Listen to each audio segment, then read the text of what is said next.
Hello everybody, I'm back and today I'm gonna start now the part of my life that's the how I started to crypto. And everybody has its own peculiar moments when they pretty much got into the rabbit hole. And so this video is about what got my attention, how I got involved into it, and how I thought this thing is a serious thing. So let's consider that. So welcome to the channel.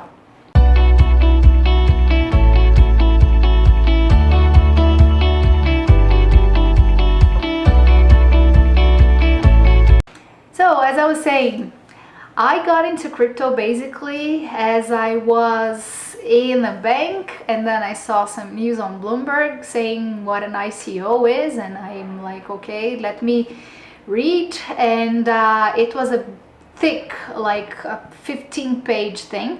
And I started reading about it during the weekend time, and then I came on Monday very excited, like, look, this is this new economy, there is the blockchain and all that. And I told a very good friend of mine, and he said, Juliana, I'm an engineer, I read everything I can all about it, I studied a lot, this is the biggest money laundering scam ever. So as a friend, as a banker, as someone I really respected, I took his information very seriously, and then I put the stigma that this is a bad thing, this is unregulated, this is pure money laundering, stay out of it.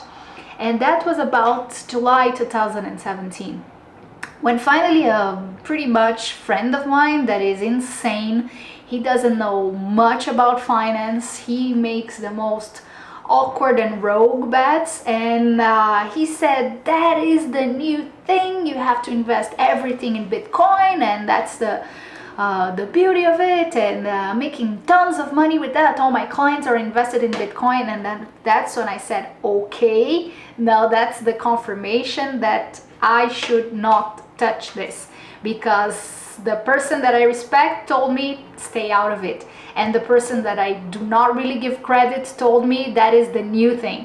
So it was a two confirmation that I should have stayed out of it, until finally in October 2017, I went for a coffee with a very good friend of mine that I pretty much respect. He knows a lot about regulation, he knows a lot about funds and investing. And he said, no, you are very smart, you're very intelligent, you should read everything about it. We are going to make a company together, we're going to develop an exchange, we're going to do a fund, we're going to do lots of things together. And he told me to sit down and listen to podcasts, listen to what some important personalities had to say. He told me to go on Medium, he told me to go on Twitter, and immediately I said, okay, let me then start reading. And he said, you have to start with a book called Digital Gold. That book is going to give you a good idea. And I didn't even know who Andreas Antonopoulos was and what Bitcoin, exactly what it was all about. So I started reading Digital Gold. It's a book by Nathaniel Popper, who's an editor of the New York Times, and Nathaniel gives a very, very interesting background of how the first transactions evolved, who was Hal Finney, who was Satoshi Nakamoto, what was the protocol about, who were the first investors in Silicon Valley that started to grab their attention about the protocol. So it's a wonderful book, and that's how I got some interest.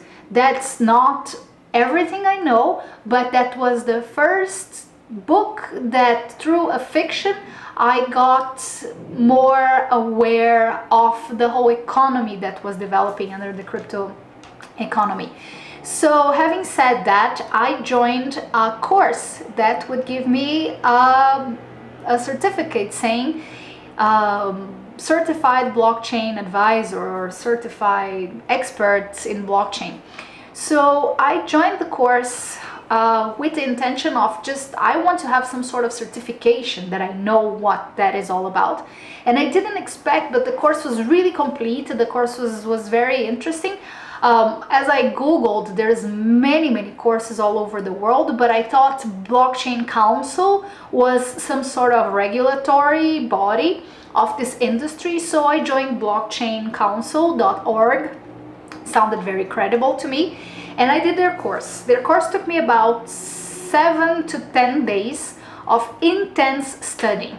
The course is very complete because it tells the use cases, how the blocks are formed, what is the nonce, what are the transactions, what are the miners doing in this ecosystem, what is a smart contract, and all kinds of things. And the course is done by an Indian guy, which has a very hard to understand English accent. So it's not impossible, but it wasn't really the most easy thing to understand. But as it got very technical and very complex, I started to dig into more that technology. And remember, at that time, I didn't even buy any cryptocurrency. I decided, first of all, you need to study, you need to know what's going on, you need to understand this asset that so many people talk about before you start investing. So I said, and the market was rallying. It was like October, November 2017. I went to Silicon Valley to a conference called the Blockchain Expo in Santa Clara. And so this conference was also an eye-opening. I met a lot of marketing people, a lot of people that I consider them the experts. So I met the guys from R3, Corda, Pantera, and many other companies that were explaining more about this crypto economy. But basically, every conference in the US, it's the big discussion of security token, utility token, and regulation. Americans just speak of crypto as if the world doesn't exist. It's only all about the SEC and the CFTC. So that conference was quite nice to make some contacts. However, quite frustrating in terms of what's out there. Like, the whole world doesn't surround around the United States. And I was disappointed by the conference, but it was nice to be around. For the first time, I also got a hardware wallet where I knew it was something important. So the first thing you do when you start learning about crypto is also learning about security, about how to store, how to trade, where to keep those assets safe, how to make sure that you're not going to be hacked. So there are many security features. And as I was doing the course as well, that was before the conference that I went, I came to a complicated term called the Merkle tree. And I really remember because it was hard. At the time, I didn't know what a hash was. I came to a very good friend of mine and I said, Hamid, can you tell me what is a hash? I don't get it. I know hash brown, I know hash potatoes, but what the heck is a hash? So that was my level of understanding. I needed to understand the Merkle tree of hashes by conceptualizing what a hash is and how are they stored, because that's exactly what makes them secure, and that's something that cannot be undone. And that base of security of the protocol that it makes so reliable is that it gets so difficult to redo. And then for the first time I went to YouTube, and like everything that I need to learn, I love YouTube for that. So I went to a channel of Ivan, from Ivan on Tech, and at that time he was still on his bedroom or somewhere in the living room where he had the Merkle tree of hashes.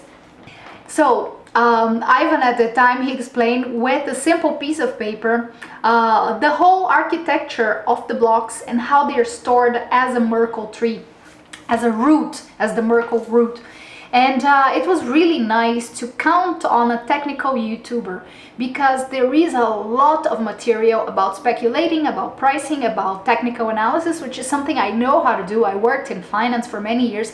I know how to analyze the indicators of the screen and flows and volume, but I didn't know technicalities.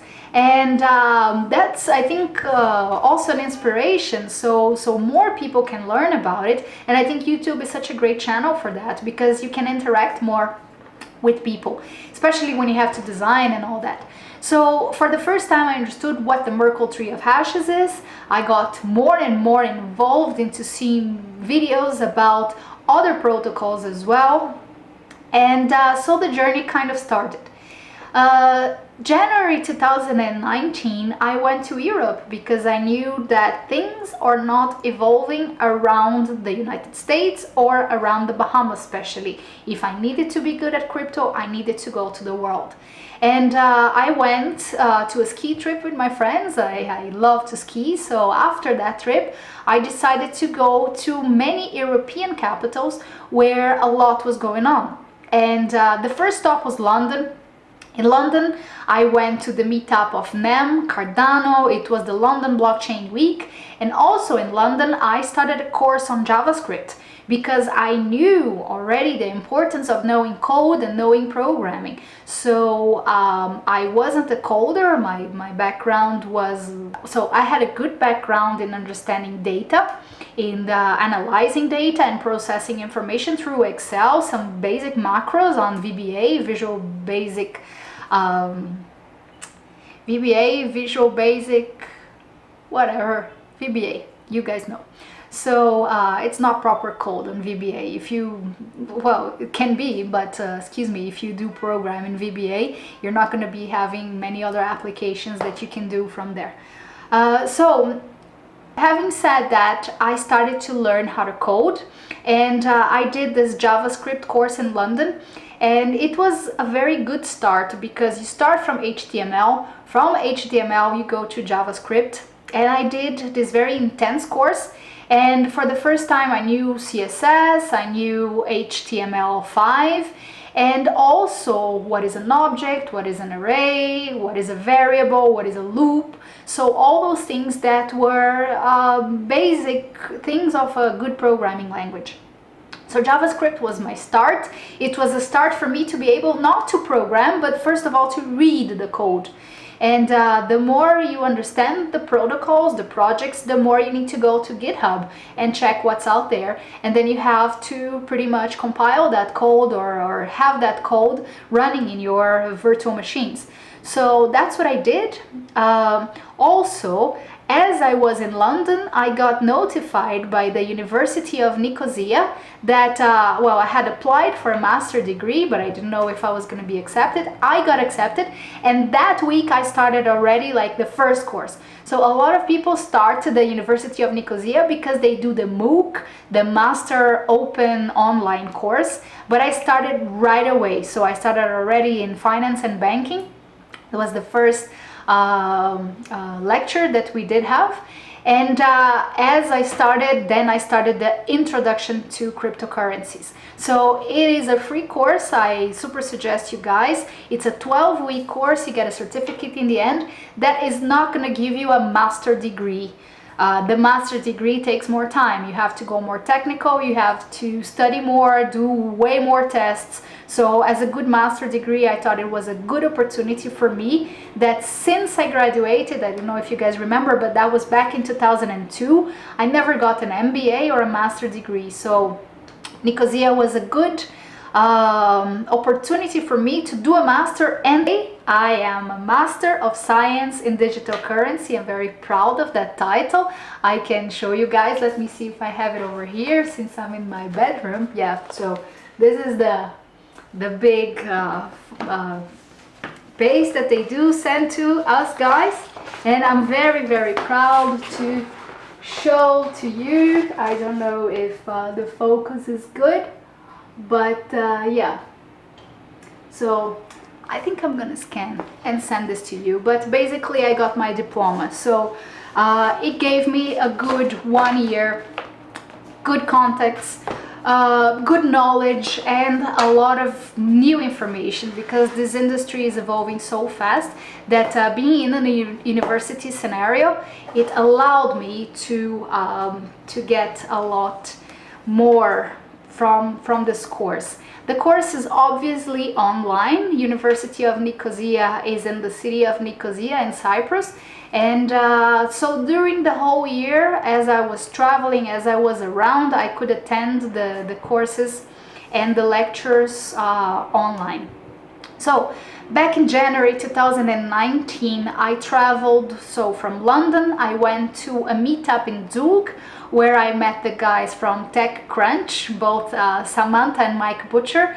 And Mike was really friendly and outspoken, as he is very charismatic, and he liked me from a previous meetup, and he said, you should come to our happy hour. We're gonna organize the best happy hour in town.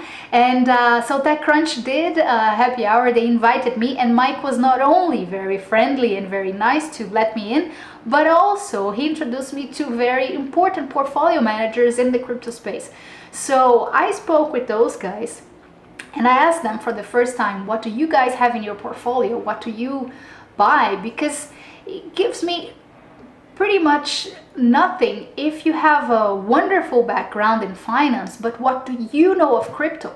So the longest the person is in crypto, the more I understand that this person has been through its ups and downs, through all the crises and all the important facts that are happening, because communities divide when Bitcoin Cash and Bitcoin Core divided. So what happened to that community? Why Ethereum Classic and Ethereum? So a lot of things are happening and are being done, and the more that the person is into the crypto space, the more I respect their opinion.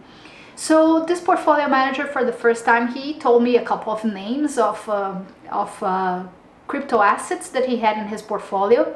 Of course, a lot of that is not even listed in exchanges. He got access to that through syndicates or through private sales. It's almost like, I can say, not venture capital, but adventure capital, because crypto is way more volatile. Well, you never know. Venture capital is also a very risky way of investing in things, but as an accredited investor, they were able to get very access to early stage investments.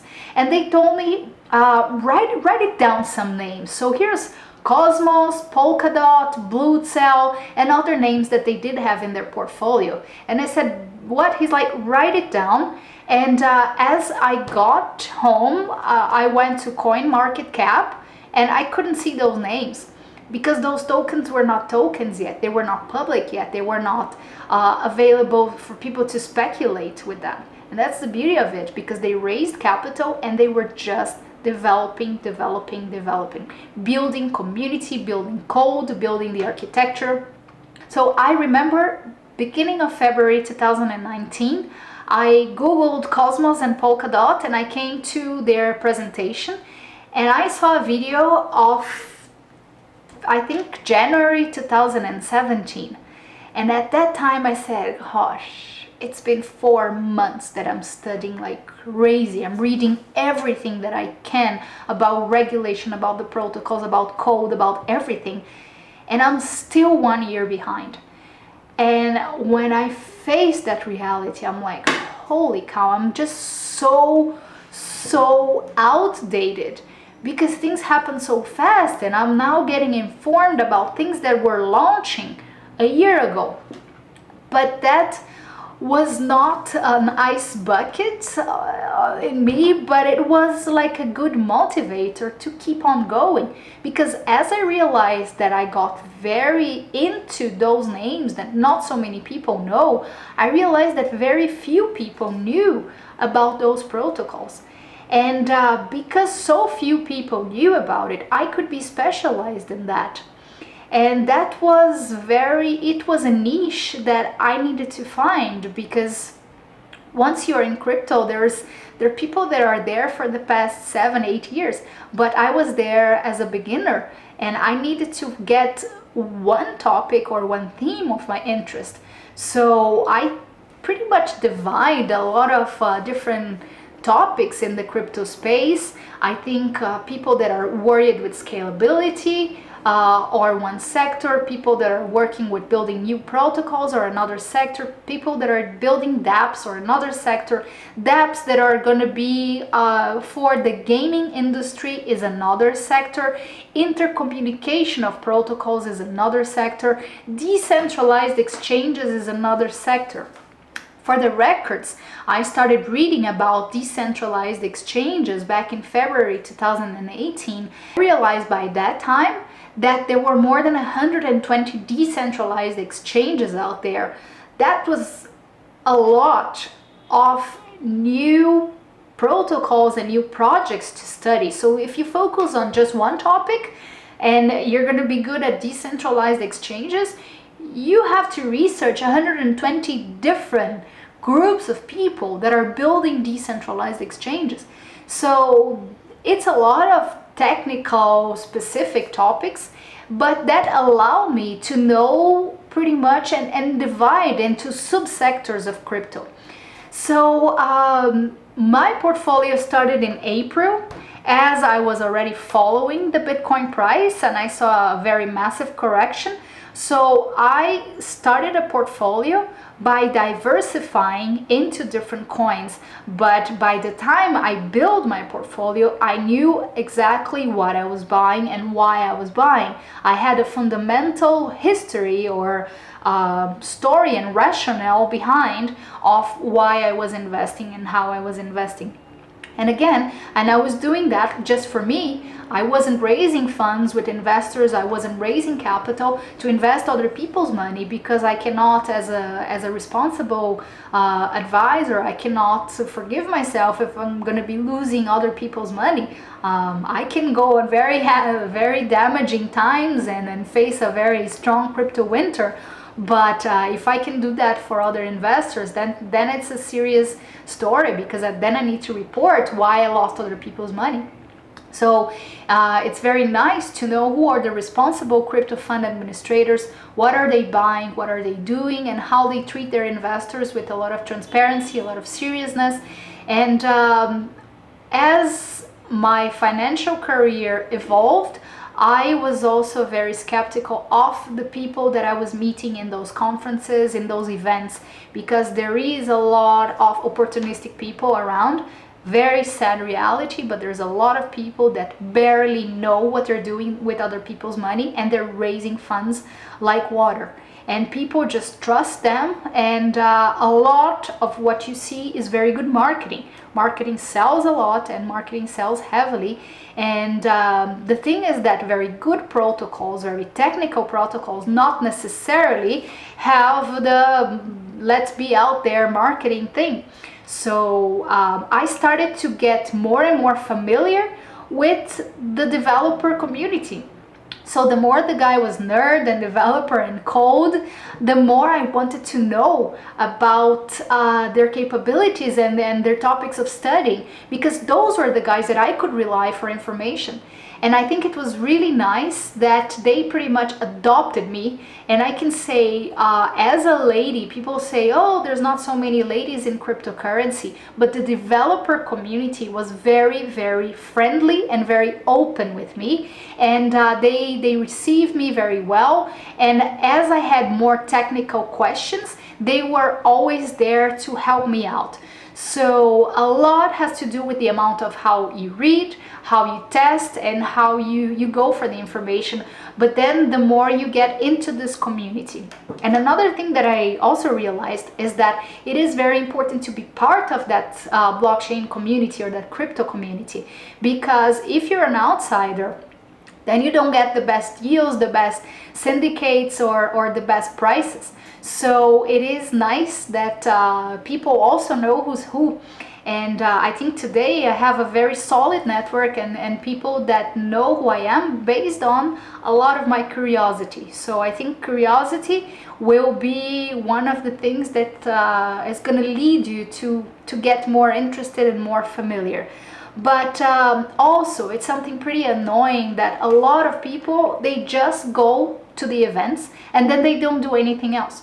So just by going to events, you learn a lot, yes. It's really nice when I get to events that I understand a few things. So the more questions I can come out of the event, the more I can research when I'm at home. But the people that come to the events and they don't understand the basics, and then they start monopolizing and making lots and lots of basic questions, and then they come home and then they don't study, they don't read, it also kind of delays the whole process, because you cannot just learn by going there and being a passive listener. You have to research as well. So I suggest that a lot of you guys it's a balance of how much you read, but also the people that you talk to, because very good experts, they will give more fields for you to research whenever you're at home, or it will give more topics that you're very much not familiar with. That's, I think, how I started this channel with talking about sharding, because it's a topic that deserves a lot of attention from the good developers. There are many programmers all over the world that are not programming on blockchain, and they could be very useful resources if they could get their hands on the hard work and start downloading code and joining networks, becoming full nodes, validating transactions, going to hackathons, trying to build a decentralized application on top of that. That would be very beneficial for the whole space. So as I was doing those traveling and those research, I was also again taking classes in the university. And the University of Nicosia has a very interesting way of dividing their students. And at a certain point, they say if you do have a programming background, you have 2 or 3 classes that are going to be specifically for programmers. And all the rest that are not programmers can go this way, because you can also graduate and do many other courses. Am I a programmer? No. Have I ever tried software development? Well, except for the JavaScript course, I wasn't really hands-on programming, but I was more and more hearing those technical terms and this technical language. So I said, okay, that's pretty much the best of the university. I want to learn more about cryptography. I want to learn more about those attacks, those protocols, what's out there. And I thought it was really kind of nice and hard that I picked the complicated parts, the path that was not the easiest one, but the most complicated one. As I went, let's say, to the left, I got into cryptographic system security, where it would take me about 8 hours to do the homework, and a lot of the times they were manually done because I couldn't implement code on that. And then as I finished this course on cryptographic system security, we started cryptocurrency or programming on the blockchain. And that was the time where we had a couple of weeks to learn how to program in the Bitcoin blockchain. And then the other half of the course was how to program on the Ethereum blockchain.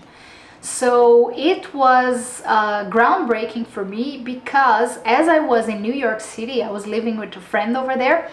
I had access to, okay, I need Python right now because I need to program in Bitcoin. So I did a course in Python as I was getting to those complicated topics in the university. So as I did this course in Python, it not only gave me more homework and nothing to do with the Bitcoin network, well, something, but anyways, it just gave me like even more overload. So last year in July and August, I was having a real hard time, as people were going to the park and having ice creams and going to the beach and enjoying their time outs and pool parties, you name it. I was really inside of a room and learning how to code and doing this complicated homeworks. But it was very important, because for the first time I had to download the testnet of Bitcoin. And the testnet takes about 8 to 9 hours just to get synchronized your computer. So I learned for the first time how to interact with a virtual machine, how the code gets processed, what kind of libraries you have to install. You just pretty much close your eyes, start installing stuff, and you don't even know what they're going to be doing in your computer. You also have to understand that a lot of that takes a lot of resources, so all the bandwidth of the house was down, so I was always bringing down the signal of the Wi-Fi of the house that I was in. And that's quite interesting, because only when you're out there that you understand. Also, when you learn how to program in Ethereum, you learn about the resources, that there is Remix, that you don't necessarily need a virtual machine to learn Solidity or to test code. You can just go on Remix and do that with pretty much fake money, and then you can test that. However, it's also very important that you understand that each resource has to be saved. So you learn how to save gas, that your code needs to be as elegant and as sharp as possible, so you're always going to be using as few memory resources as possible. So then you start to understand the RAM of your computer, the resources of your processor. You start to understand more and more about bandwidth, what's happening in the router, how does an IP gets redirected, and all sorts of curious things that has nothing to do with blockchain, but it's all about technology, about communications. Remember, this is a gossip network. All the transactions need to go through all the nodes. So how does information actually happens? How do they leave your computer to go to another computer? So that beauty of it, you only learn when you get your hands dirty on the job. So that's what I did. And it was very, very important, and also not something easy, but something that gave me today more knowledge of why things are happening the way they are, what is a virtual machine, how do you run the Ethereum virtual machine, how was it built. So then you start to look back in history and understand what was going on back in 2015. So before this video gets too long, that's pretty much how I started into crypto, but how I escalated very fast. And a lot of people say, wow, Juliana, she's just into crypto since November 2017, but she knows so much. And yes, our brains are like sponges. We learn a lot, and we learn our processing abilities are immense. So I suggest you guys that you start studying on your free time. Get out of Instagram, Facebook, and social media. Stop scrolling Twitters and trying to think that you're gonna be very well informed by Twitter people that are just discussing, and start reading more and more technical things that is gonna instigate your curiosity to learn even more. So that's my suggestion to you. Thank you so much once again for watching. It's a pleasure to have you guys. And thanks for subscribing as well. I know all of you here are my favorite subscribers, the first few 100 ones. And if you could please spread the word and pass the message ahead to more people to have access to that, I would be very happy. Thanks again. That was my personal story, and let me know yours. How did you start? Ciao.